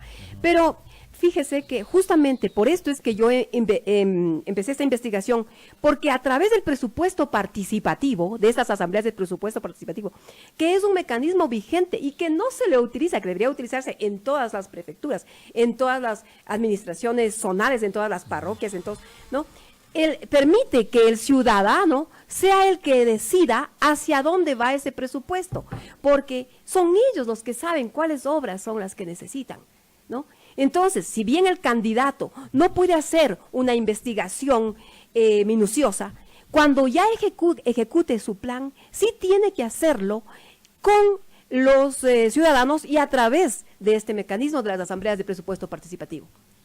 Ahora, hubo un tiempo, no sé, Juan Arturo, si tú te acuerdas, creo que fue en las administraciones anteriores del general Paco Moncayo, entre el 2000 y el 2009, cuando se implementó una figura que era la cogestión. El 50-50. El 50-50, por ejemplo, un Sigue barrio popular que necesitaba que se le pavimente o se le adoquine. Sacan el presupuesto en diálogo con la municipalidad y la comunidad decide poner el 50% y el otro 50% la municipalidad. Usted me dice, ¿ese mecanismo se mantiene? Es vigente, es el que Ya. el más efectivo. ¿Y es el más adecuado? Eso le iba a preguntar. ¿Es el más No, adecuado? porque no entiendo por qué tienen que dar el 50% Los barrios. o sea, Los barrios. esos barrios Sí, que se no supone han que ya recibido pagan, y además, históricamente obras, claro, que han sido perjudicados. ¿Por qué van a tener que dar? Pero eso funciona. De esa manera logran muchas obras y la comunidad se reúne, participa, decide. Hacen ya mingas, se- ¿no? También. Hacen mingas también, o sea, Ponen muchas veces los materiales, ponen la mano sí, de ese obra, 50%, etcétera. sí, Ah. pero es injusto. Por ejemplo, si uno vive en otro barrio, en un barrio que sí tiene, no tiene que poner ese dinero, entonces es injusto. Bueno, usted lo nombró, sabe que el general Paco Moncayo fue el que sacó la ordenanza 046, que fue el inicio para que se puedan ejecutar estas asambleas de presupuesto participativo. Él no las ejecutó el siguiente alcalde, que fue El doctor Barrera. Sí, pero todo se puede mejorar, o sea, por lo menos inició, ¿no? ¿Y la actual Ese mecanismo. administración ha llevado adelante estas asambleas? No lo he hecho el estudio a profundidad, pero sí he hecho un monitoreo. últimamente está dándole un poquito de vida a estas asambleas, pero no lo suficiente. Por eso digo que los nuevos candidatos tienen ese reto. Es una oportunidad, sino que tienen que transparentar los presupuestos, ¿no? Entonces, tienen que ser, o sea, tiene que haber mucha transparencia. Tienen que transparentarlos y al final del día tienen que ejecutarlos, porque además uno de los problemas que han tenido las administraciones zonales, sobre todo en el último periodo municipal, es que no han ejecutado esos presupuestos. Y uno se pregunta, ¿y por qué no hacerlo, no? Si eso es lo que les va a dar legitimidad, y eso es lo que les va a dar votos, o sea, exacto, se va a legitimar políticamente y va a poder gobernar. Yo le quisiera preguntar en ese contexto, doctora, ¿cuánto ha beneficiado o ha perjudicado la elección de los concejales por distritos? Porque digo, correspondiendo a un distrito, el concejal también podría estar mucho más cercano de la realidad de la gente que lo eligió, ya sea en la zona rural, en las parroquias, o sea en la zona centro, en el norte o en el sur. Debería conocer muchísimo más de esa realidad, esa situación, los problemas que enfrentan sus electores, como cuando ocurría antes que uno debía elegir de una lista de los 21 a los concejales de la capital. Claro, o sea, lo que usted acaba de decir, ese es lo que él debería hacer. No, es el debería hacer y es lo que todos esperaríamos. Claro, es el mundo ideal. Pero nosotros sabemos que no es así, porque si no, sería un Quito más equitativo. No habría tanta diferenciación entre los barrios, entre los sectores marginados siempre, ¿no? Desde 1940, desde que se hizo la primera planificación con el arquitecto Odriozola, ya estuvo concebido cómo es Quito hasta ahora y no ha cambiado, sigue haciéndose mucha inversión en los espacios que lo tienen todo, ¿ya? Y sigue totalmente perjudicados los barrios que históricamente no han recibido. Aquí tenemos un ejemplo clarísimo, ¿no? Esta zona que es de las más altas, de la más alta plusvalía, ¿no? Donde está ubicada la radio. Por ejemplo, tú hiciste la inversión de el soterramiento de cables. Entonces tienes un escenario totalmente distinto a barrios populares en donde ni siquiera hay aceras. O sea, que no tienen todavía, o sea, y además hay gente que tampoco tiene todavía acceso al suelo, ¿no? O sea, que es una de las cosas que debería hacer, o sea, que la gente tenga acceso a tener un terrenito. Y ojo, esto no es exclusivo de Quito, porque cuando uno va a Guayaquil se encuentra con la misma realidad. Yo decía el tema de Solanda porque, por ejemplo, hablamos aquí del soterramiento de cables y tú vas a Solanda y tienes el segundo piso de las casas también construidas sin permisos o sin normas técnicas, la ventana pegada al cableado ahí de electricidad. O sea, esa es una realidad que tienes en algunos barrios. Pero tienen luz por lo menos. Por lo menos, y tienen agua también. Tengo alguna interacción con los oyentes. Jorge Vladimir nos dice... es la pregunta en los barrios populares que estamos condicionados al tema de los presupuestos participativos para conseguir una obra. ¿Cuándo en los barrios considerados elitistas la realidad es otra? Es el comentario que nos hace el oyente, que es justamente lo que decía la doctora. Por acá Agustín Chiriboga nos dice: los presupuestos participativos no suelen ser ni el 5% del presupuesto real de las administraciones zonales. ¿De qué participación hablamos entonces? Dice. Por supuesto, por eso que la voluntad política y la voluntad de participación tiene que verse en cuánto presupuesto van a asignar a estas obras, en las que realmente la gente va a decidir hacia dónde va ese presupuesto. Oiga, me envían por acá otro mensaje y me dice: ¿cuáles son los resultados de esos 5 años de investigación que usted ha planteado en su libro? ¿Cuál es el resultado central de esta investigación? Bueno, que hay varias conclusiones porque el estudio se hizo de acuerdo a algunas variables, ¿no? Pero digamos que el mecanismo es bueno, o sea, como idea. Pero lo que hay que hacer es que las agendas locales tienen que, para que tenga éxito, tienen que realizarse de abajo hacia arriba. Tienen que ser también más flexibles, que no sean excluyentes, porque como está ahora la normativa, excluye a muchas organizaciones sociales y a mucha gente que realmente necesita, ¿no? Entonces tiene que ser más incluyente, tiene que facilitar la normativa para poder ser parte de este mecanismo. En el trabajo académico que nos ha presentado la doctora en esta mañana hay algunos capítulos: debates en torno a la democracia, la segregación urbana y las dinámicas participativas de Quito, la capacidad organizativa, los mecanismos participativos propuestos por la municipalidad, las asambleas de presupuesto participativo en el Distrito Metropolitano de Quito. Vienen a ser los capítulos, 5 capítulos, antes de las conclusiones, referencias, documentos y notas. Este trabajo, digamos, usted lo ha presentado, es un trabajo académico, pero usted podría socializarlo con los 18 candidatos a la alcaldía de Quito. Bueno, mire que este trabajo es un aporte, pues, no de la academia a la democracia. Se lo va a entregar de manera gratuita en la presentación del libro, que es este jueves a las 6 de la tarde en el Centro de Convenciones de Eugenio Espejo. Se lo va a entregar a todos los que asistan, es un evento abierto, ¿no? Y por supuesto, yo he hecho llegar la invitación a la mayoría de candidatos y más exhorto que por favor lo lean, ¿ya? Lo lean porque ahí va, en el libro, van ustedes a llegar a sus propias conclusiones con datos, porque es científico, ¿no? Con muchos datos, en que la única manera de que se legitimen como autoridades, como es que sean próximos a esa comunidad, a esa ciudadanía, porque ahí sí llegarán a esa realidad concreta de las necesidades de cada barrio, que son diferentes. ¿Han cambiado las percepciones de los ciudadanos?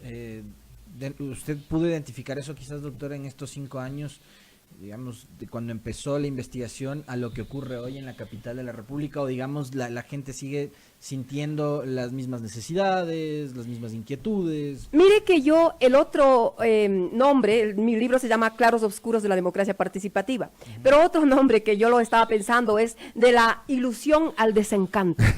¿Ya? Porque realmente en la primera parte, cuando ellos están organizándose como barrio, hay mucha ilusión, se vuelve una fiesta democrática, ¿no? La gente prepara comida, empanaditas, morocho, cosas así para esa reunión. Pero en el camino se va topando con obstáculos. Y cuando llega ya la reunión de la institución, la reunión de la Asamblea de Presupuesto Participativa, pues solo se limitan a firmar una cartilla, ¿no? A una obrita que ya es previamente escogida. ¿Por qué? Porque la decisión viene de arriba hacia abajo, no viene de abajo hacia arriba. Entonces, yo encuentro a la gente desilusionada. También, o sea, algo es algo, dice la gente, peor es nada. O sea, una callecita, ¿no? Derogado el sombrero, dice el pueblo, la sabiduría popular. Sí, estaba en un barrio en el que recién inauguraron una callecita a través de los presupuestos participativos, ¿ya? Entonces estaban contentos. Algo es algo, pero no es justo. Oiga, por acá tengo un par de mensajes. Quito dice, nos escribe y dice: así es, las asambleas para repartir presupuestos participativos definitivamente sirven de plataforma publicitaria del alcalde de turno. José Luis Coyaguazo dice: es una falacia porque yo en su momento quise adoquinar mi pasaje donde vivía, pero le duplican solo por poner la propaganda de la municipalidad y el presupuesto es privado. Dentro de las reflexiones que nos envían los oyentes a propósito de este tema, ¿qué le parece? Es verdad, es verdad, o sea, que tiene que cambiar, o sea, como idea, como el debe ser, es magnífico ese mecanismo, ¿no? Y si uno realmente tiene ese espíritu de cambiar, de mejorar, de que la ciudad prospere, de que haya igualdad, pues se debería utilizar, todos los alcaldes, todos los prefectos, deberían utilizar este mecanismo. Oiga, pero también me escribieron un mensaje en ese sentido, y con esto voy terminando, que por ejemplo, si hacemos una comparación con Guayaquil, en el municipio de Guayaquil no se aplica estos presupuestos participativos y sin embargo el alcalde tiene el 80% de aceptación. Está súper legitimado. Ya, por supuesto, pero yo creo que es ahí hay otra, o sea, yo le preguntaría ahí, ¿por qué no utiliza, no? ¿Por qué no se transparenta? Pero ahí hay otro problema que sería motivo de otra investigación mucho más profunda, que son pues las fundaciones, ¿no? O sea, hay que preguntarse qué es de los guayaquileños realmente, ¿no? Todas esas obras es otra pregunta de investigación, ¿no? Claro. Y yo creo que en este tema sí hay mucha ignorancia, ¿no? O sea, yo lo digo por mí mismo, porque yo hasta que no me acerqué tampoco sabía que existen estos mecanismos. Sí, yo estoy de acuerdo con usted. Claro, y por ejemplo, ustedes como periodistas, pregunten a los candidatos si es que saben lo que es la Asamblea de Presupuesto Participativo. Le cuento que ni los periodistas tenemos claridad sobre el tema, ¿sí o no, Contertulio? Les va a servir mucho este libro. No, y lo vamos a leer. Doctora, gracias por el tiempo, le felicitamos por este trabajo académico. Muchas gracias. Muchísimas gracias por este espacio. Ojalá los candidatos lo lean. Se vuelve de lectura obligatoria. Lo tomen en cuenta este libro, que además cuenta con el aval del Consejo Nacional Electoral, el Instituto de la Democracia y la Universidad Internacional del Ecuador, Claros y Oscuros de la Democracia Participativa, que ha sido pues materia de una investigación de la doctora Patricia Hidalgo Albuja, quien es directora de la Escuela de Comunicación de la Universidad Internacional del Ecuador. Gracias a nuestra invitada, 7 de la mañana con 29 minutos. A primera hora. Escúchanos en el ciberespacio en www.radiomajestad.com. Fabricio Vela está en A Primera Hora.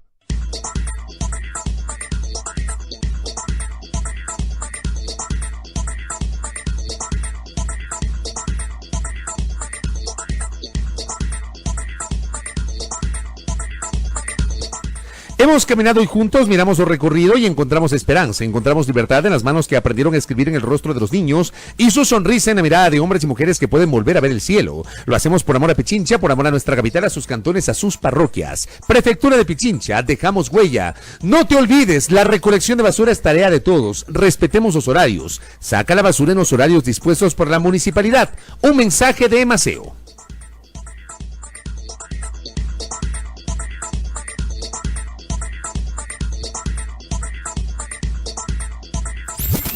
El siguiente segmento tiene contenido y informativo. ¿Qué nos depara el día? Previsiones informativas para la jornada de hoy. Vamos de inmediato con el oráculo de a primera hora. ¿Cuáles son nuestras predicciones para el día de hoy? A ver, con Tertulio. ¿Lluvia en la mañana o lluvia en la tarde? El Consejo Nacional para la Igualdad de Discapacidades, la Agencia Nacional de Tránsito invitan a los medios a la rueda de prensa sobre el lanzamiento para el registro y obtención del distintivo vehicular para uso y traslado de personas con discapacidad. Esto va a ser a las 10 horas en el auditorio Crespo Toral Conadis, en la avenida 10 de agosto entre Vidalengua y Carondelet en Quito, Ecuador, a las 10 de la mañana. ¿Qué más tenemos por acá con Tertulio?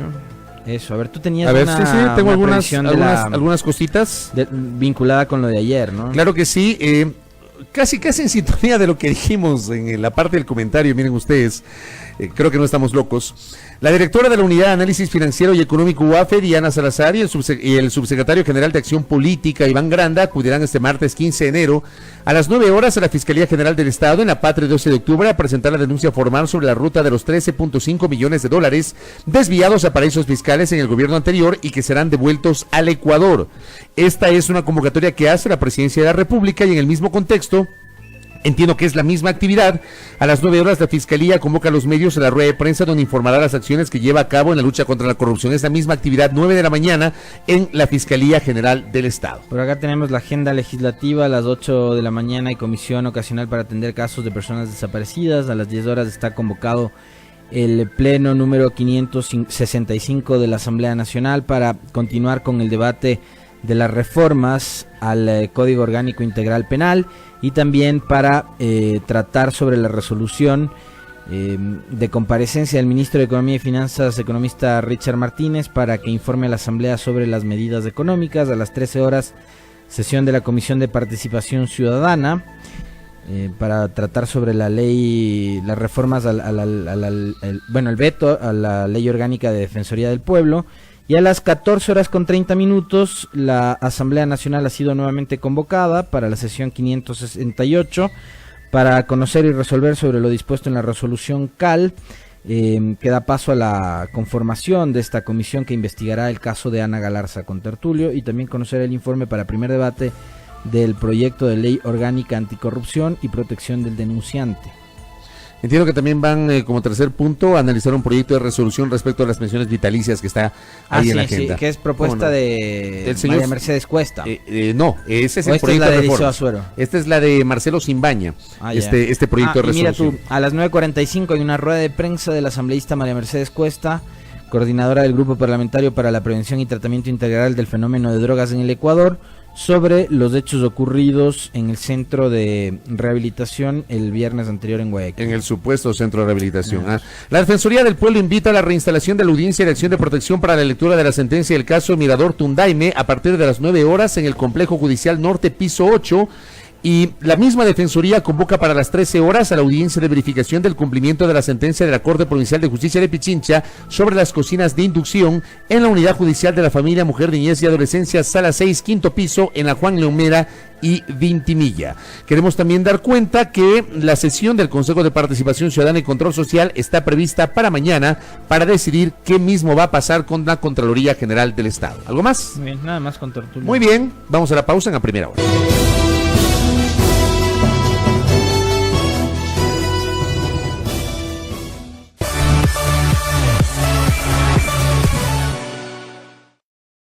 Majestad Go. Majestad Go. Llévanos contigo a todas partes. Llévanos contigo a todas partes. Con nuestra aplicación para teléfonos móviles, disponible hoy en Google Play y en la App Store de Apple. Nuestras emociones, Todo el poder de la soberana del aire en tus manos. Contigo en todas partes. Majestad Go. Descárgala hoy. Majestad Go. Junto a ti. Todo el tiempo.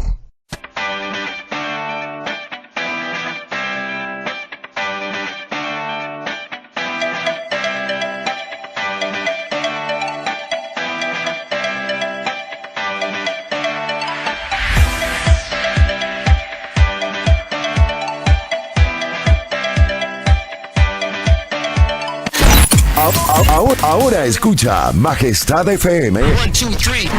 Ahora escucha Majestad FM en el canal 3 de TVNet. Majestad FM. Majestad FM. Con todos sus programas, locutores y DJs, están las 24 horas contigo en el canal 3 de TVNet. Majestad FM. La soberana del aire. Ahora en el canal 3 de TVNet. Majestad Go. Majestad Go. Llévanos contigo a todas partes. Llévanos contigo a todas partes. Con nuestra aplicación para teléfonos móviles. Disponible hoy en Google Play y en la App Store de Apple. Nuestras emociones. Todo el poder de la soberana del aire en tus manos. Contigo en todas partes. Majestad Go. Descárgala hoy.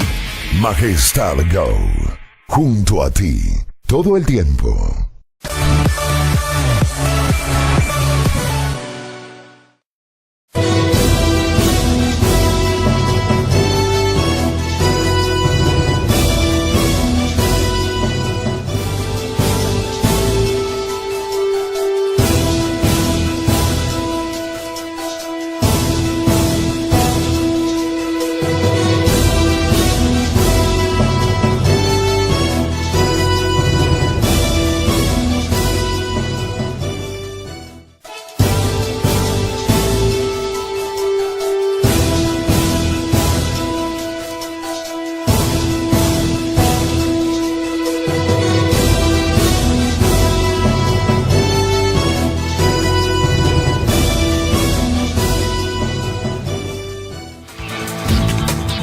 Muy bien, 7 de la mañana con 37 minutos. @Tipac nos postea ahí unas fotografías del caos vehicular en Santo Domingo. Vehículos estacionados en doble fila o en lugares prohibidos. Oiga, eso no ocurre solo en Santo Domingo. Aquí nomás vaya a la República del Salvador con tertulio. Vayan a la República del Salvador entre la Portugal y las Naciones Unidas, que es una calle que debería ser de doble carril, y sin embargo siempre encontramos a los vehículos ahí estacionados en doble fila. Y nadie hace nada. Nadie hace nada. Es una fotografía ahí tremenda del tráfico, del caos que hay al momento en Mira que hablábamos en Santo Domingo. del trabajo que deberían desarrollar las autoridades en territorio, Las en los autoridades. cantones y no Tema del hacen tránsito, nada. ¿no? Temas además que parecerían muy sencillos, pero tienes también, por un lado, la falta de control de parte de la autoridad y por otro, el usuario que no pone de parte, porque esto es en doble vía. Sí, desde luego. O sea, son cosas tan de sentido común que sabes que no puedes parquear en doble fila en una calle, sobre todo cuando es estrecha, pero sin embargo lo haces. Ah, no, y atrévete a reclamar, pues. Aquí hay gente que, por ejemplo, se parquea en las aceras y el transeúnte no tiene por dónde caminar. Y atrévete a reclamar. No puedes reclamar, desde No. luego, porque el que parquea el auto ahí se enoja más. Se pone más bravo. Claro. Así mismo es. Así mismo ocurre. No es exclusivo de Quito. Gracias por esa fotografía que nos compartieron. Bueno, hablemos un poquito de las acciones y las evaluaciones que tiene la banca pública respecto de lo que ocurrió en el curso del 2018 y cómo se proyecta el 2019, y si hablamos de banca pública, específicamente el papel de la Corporación Financiera Nacional. Está ahora mismo visitando la mesa de trabajo de primera hora el economista David Segovia. Él es el gerente regional de la Corporación Financiera Nacional. Bienvenido, buenos días, ¿cómo le va? Hola, muy buenos días, muchas gracias por la invitación, un gusto estar aquí con ustedes. Gracias por su tiempo. ¿Cómo les fue en 2018? Bueno, efectivamente, nosotros como Corporación Financiera Nacional, dentro de lo que significa una banca de desarrollo, logramos aprobar alrededor de 802 millones de dólares en el 2018. Esto de aquí corresponde a una cifra récord de los últimos 10 años. 802 millones en créditos concedidos. Sí, exactamente. ¿Era la proyección, era lo que se proyectaba o superó la expectativa? No, superamos totalmente. De hecho, superamos con un alrededor de 46% más en comparación al 2017. Con estos 802 millones de dólares logramos generar alrededor de 16,000 fuentes de empleo directas o indirectas a escala nacional. Esto de aquí lo que se relaciona con el tema de las aprobaciones, pero también en el marco de los desembolsos como tal, también logramos romper una cifra récord que está por alrededor de los 696 millones de dólares. Esto a escala nacional. ¿Qué es lo importante de estos, tanto de aprobaciones como desembolsos? Que nosotros, como dentro de la lógica de una banca de desarrollo, lo que queremos es constituirnos en la banca de desarrollo más grande y más fuerte del país.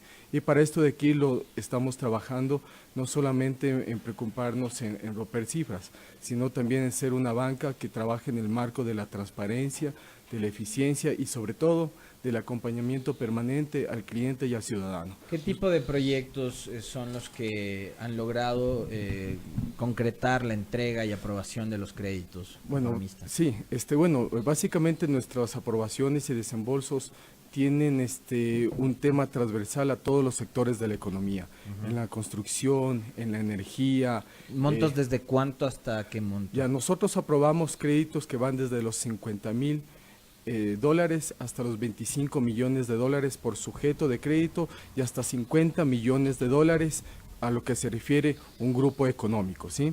Es muy importante mencionar que dentro de la lógica de lo que significa una banca de desarrollo, estamos tratando de diversificar nuestras líneas de crédito, ¿no? Por ejemplo, ahora también no solamente nos encargamos de financiar emprendimientos productivos, sino también emprendimientos relacionados con temas de servicios.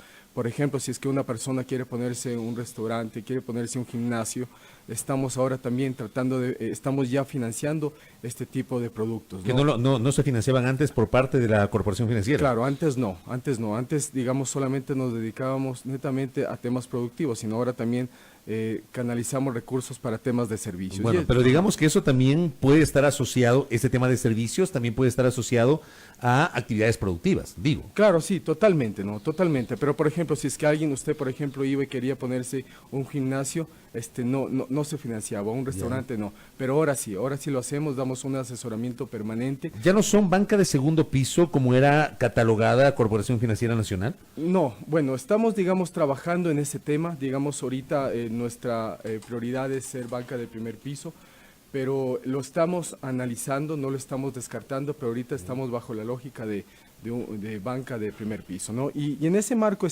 por ejemplo, me gustaría mencionar uno de nuestros proyectos emblemáticos que se refiere al tema del financiamiento de movilidad eléctrica. Esto de aquí es básicamente una iniciativa productiva que lo estamos consolidando en la ciudad de Guayaquil. ¿Qué es lo que pasa, no? Nosotros, dentro de la lógica no solamente de concentrarnos en generar recuperación en el corto plazo de nuestros recursos, lo que queremos es generar beneficios de triple dividendo, ¿no? En lo económico, social y ambiental. En este marco estamos financiando, en el último trimestre se lanzó un producto acorde a las necesidades de las urbes modernas, ¿no? Al poner a disposición del servicio de transporte público un producto que se llama financiamiento de movilidad eléctrica, el cual permite la adquisición de buses eléctricos, ¿no? A través de la adquisición de estos buses eléctricos generamos varios beneficios. En primer lugar, tema ambiental para empezar. Claro, en primer lugar, netamente el tema ambiental, ¿no? Justamente tenemos un análisis, una investigación que hicimos donde se menciona que la Agencia Internacional de Energía menciona que al sustituir un vehículo de combustión interna por un vehículo eléctrico se reduce 12,8 toneladas de CO2 al año. Entonces, solo por una unidad. Exactamente, solamente por una unidad. En Ecuador la energía eléctrica proviene en su mayoría de fuentes renovables, y en ese marco, ¿qué es lo que queremos? Justamente financiar productos, financiar iniciativas que por un lado tengan beneficio ambiental. ¿Qué es lo que también estamos logrando? Un ahorro en la caja fiscal, ¿no? En 15 años, la utilización de 20 buses eléctricos por 15 años implica un ahorro de 2,9 millones de galones de diésel subsidiados que no se van a consumir. lo que representa un ahorro de 8,27 millones de dólares. Ese crédito para movilidad en Guayaquil, ¿con qué institución se lo hizo? ¿Empresa pública o privada? A ver, lo estamos haciendo en coordinación con el municipio, porque recordemos que el tema de las tarifas es un tema que está regulado en la municipalidad, claro. La municipalidad. Entonces, allá se subieron la tarifa. Claro, pero bueno, lo que podemos ver en términos de costo-beneficio, digamos, los beneficios son mayores en términos ambientales, en términos de ahorro, al tema de la caja fiscal, y lo que estamos es aportando al cambio de la matriz energética, ¿no? Esto de que es un producto innovador, el cual el principal beneficiado es justamente una compañía de transporte guayaquileña. Yeah. Sí, estamos dando un crédito de alrededor de 7, millones de dólares, como le mencionaba, para una cooperativa de transporte guayaquileña, el cual va a adquirir los primeros 20 buses eléctricos que entrarán en operación tentativamente para marzo de este año, ¿no? Entonces, es un producto que lo ponemos a disposición de todas aquellas personas, aquellos transportistas, de personas. Nos ponemos a las órdenes en caso de que quieran adquirir, necesiten información, nos ponemos a las órdenes aquí en la ciudad de Quito. Estamos ubicados en las Naciones Unidas en Ñaquito. También pueden ingresar a nuestra página web www.cfn.fin.es y con gusto estaremos ansiosos de dar toda la información que corresponde. Oiga, pero lo que usted me deja loco, porque históricamente Quito siempre había estado a la vanguardia del tema de transporte. Pero está rezagado, o sea, no te olvides históricamente que Quito invirtió 40 millones de dólares para adquirir biarticulados a diésel y dejaste de lado todos los proyectos de movilidad que lo que hacían era dejar de utilizar combustible fósil para, como en el caso del trole, utilizar la electricidad. Claro, acuérdate que cuando en diciembre del 95 comenzó a funcionar el sistema trolebús, ese era el concepto y hacia allá iba Quito, tratar de, pionera en los corredores longitudinales, pero también pionera en este sistema de transporte eléctrico. Creo que Quito se ha rezagado y a mí se me llama la atención. Qué bueno por Guayaquil que se hablen de estas iniciativas. Me escribe una pregunta un oyente, José Sosa, le trasladamos a nuestro invitado, el economista Segovia. ¿Por qué solo dan créditos de $50,000 para arriba, pero no ayudan con créditos para pequeños emprendimientos que con $20,000 o $30,000 ayudaría a la gente de pocos recursos? Entiendo que sí entregan ese tipo de productos. A ver, lógicamente, a lo que se refiere al conjunto de la banca pública a escala nacional, digamos, nuestra competencia es otorgar esos montos, ¿no? Sin embargo, recordemos que existen otro conjunto de instituciones, como por ejemplo el Banco del Pacífico, que a través de sus productos también puede financiar montos más pequeños. Sin embargo, Banecuador, ¿no? Banecuador. Sin embargo, eso no significa que al momento de que un ciudadano acuda a nuestras instalaciones, le digamos, ¿sabe qué? Su proyecto no aplica en la CFN y hasta luego. No, bajo ningún concepto. Nosotros lo que hacemos, tenemos la lógica en primer lugar de atención al cliente.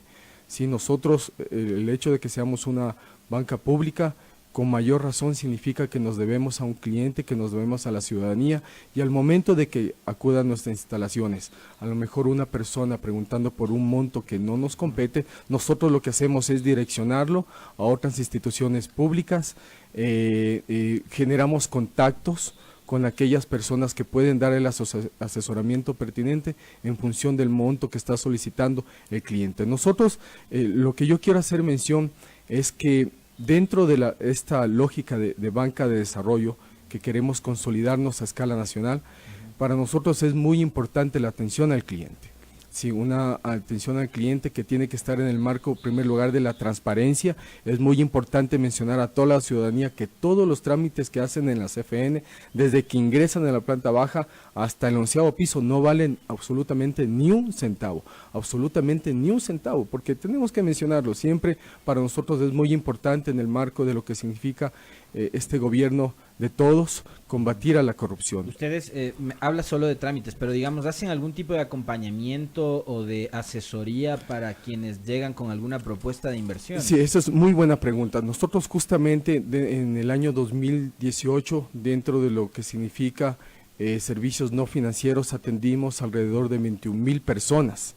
Esto de aquí con el tema de asesoramiento para trabajar en lo que se refiere a modelos de negocios, a trabajar en lo que se refiere a análisis financiero, y en ese marco también nos ponemos a las órdenes. Usted al principio de la entrevista mencionaba lo importante que se refiere al trabajo en territorio. Usted me ve en este momento internado, pero por nosotros no hay ningún problema. Sí se saca el terno usted. Claro, totalmente, totalmente. Cuando la ciudadanía, el cliente lo requiera en cualquier parte del país, nosotros vamos con nuestros asesores para darles capacitación a lo que se refiere a servicios no financieros, que como lo mencionaba, en el 2018 dimos una capacitación de alrededor de 21,000 personas. Entonces, dentro de esta lógica de lo que significa banca de desarrollo, trabajamos en temas de transparencia, en temas de eficiencia, rapidez, agilidad. ¿Qué es lo que quiere un ciudadano? Ir a una banca de desarrollo y tener su crédito lo más pronto posible, claro, para en función de eso que represente un cambio de vida y sobre todo un desarrollo social. ¿Y cuáles son los requisitos con los que tiene que llegar una persona que tenga, digamos, ya un proyecto, un emprendimiento para poder acceder al crédito? Bueno, los requisitos varían dependiendo si es una persona natural o una persona jurídica. En este marco, los requisitos están en función dentro de lo que técnica y legalmente corresponde para ser sujeta de crédito.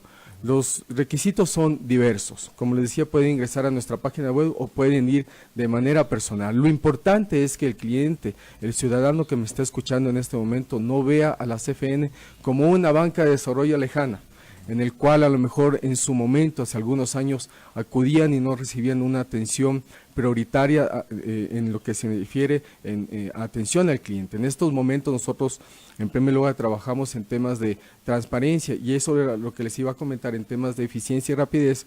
Estamos con un nuevo proceso.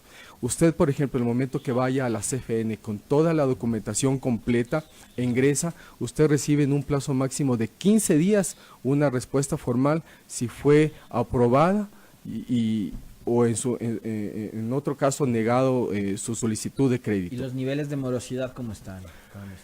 Miren, ese es otro indicador positivo. Nosotros en el 2018 cerramos con un indicador de morosidad de alrededor del 9%, el cual ha sido uno de los indicadores más bajos en los últimos años también. Solamente aquí en lo que se refiere en la regional de aquí de Quito, cerramos con alrededor del 13%, el cual representa de los 2 últimos años un indicador de morosidad más bajos. En este marco sí me gustaría, digamos, puntualizar que nosotros como CFN no somos una entidad inquisidora, no es que nuestro objetivo es generar el tema de coactivas, no, bajo ningún concepto. Nosotros lo que siempre queremos es ayudar al cliente, ayudar a la ciudadanía.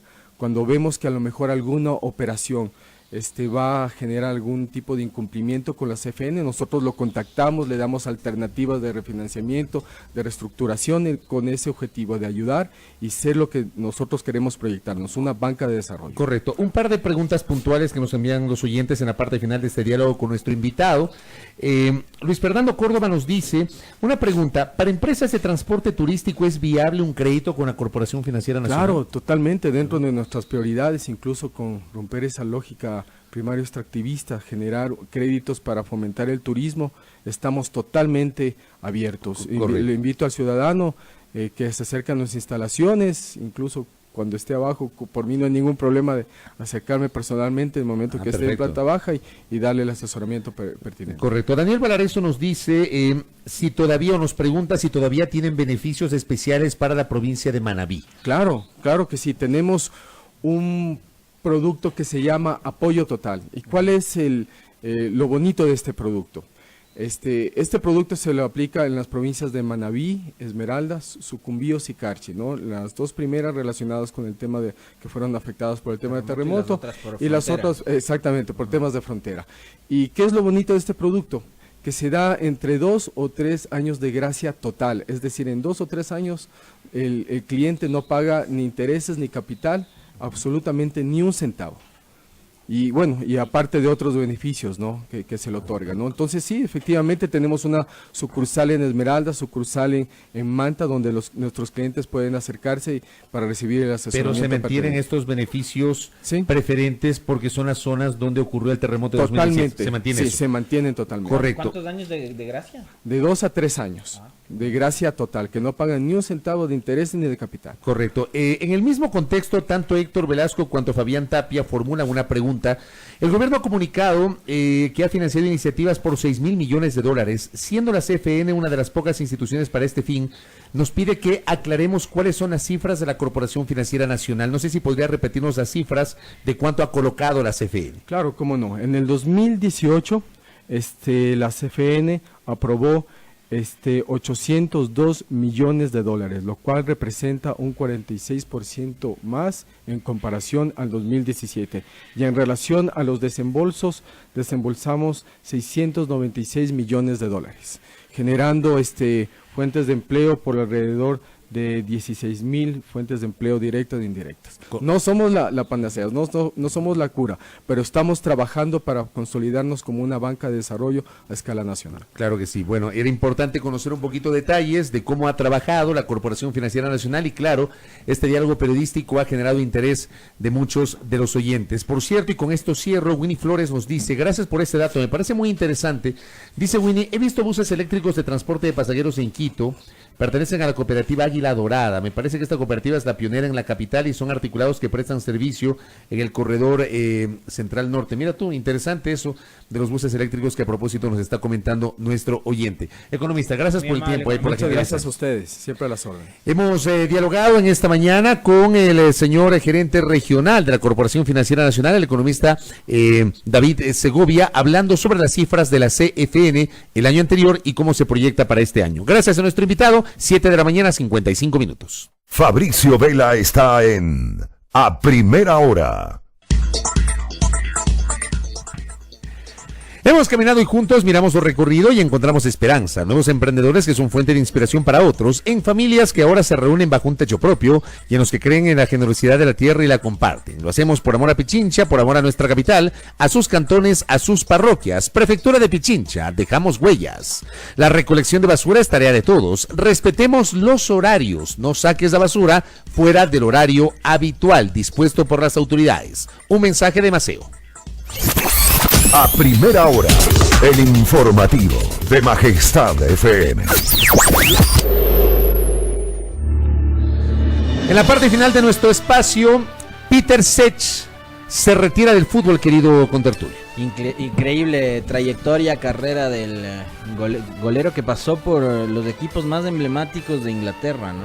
Probablemente su paso más recordado es el del Chelsea. Chelsea, claro. Y su, no sé, su signo, su distintivo más evidente es la gorrita, ¿no? Que se la colocó luego del accidente. Claro, luego del accidente, ¿no? Que había tenido Peter Sech.